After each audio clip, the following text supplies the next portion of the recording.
তুফান সিনেমার গান এইমাত্র সম্পূর্ণ আপলোড করা হয়েছে ইউটিউবে এবং এই গানটি নিয়ে মুখ খুলেছেন প্রধানমন্ত্রী শেখ হাসিনা।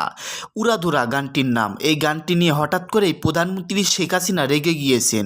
কেন? এই গানের মধ্যে এমন কি রয়েছে? তুফান সিনেমার এই উড়াধুরা গানের মধ্যে সম্মানিত দর্শক শ্রোতা, প্রধানমন্ত্রী শেখ হাসিনা রেগে যাওয়ার কারণ কি এই গানের জন্য? আসুন আমরা বিস্তারিত জেনে নেই।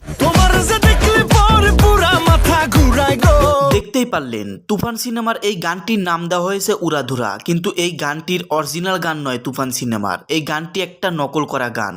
এই গানটি নকল করা হয়েছিল মরার কোকিলে, আমার ঘুম ভাঙাইয়া গেল গো মরার কোকিলে। এই গানটি থেকেই মূলত এই গানটি নকল করা হয়েছে। গানটির নাম দেওয়া হয়েছে বর্তমানে উড়াধুরা।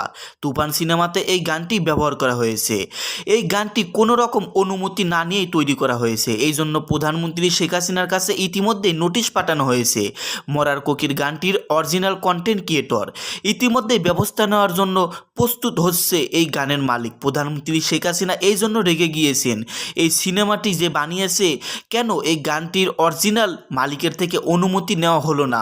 সম্মানিত দর্শক শ্রোতা, আপনারা কি মনে করেন মরার কোকিল গান থেকে উড়াধুরা গানটি নকল হয়েছে?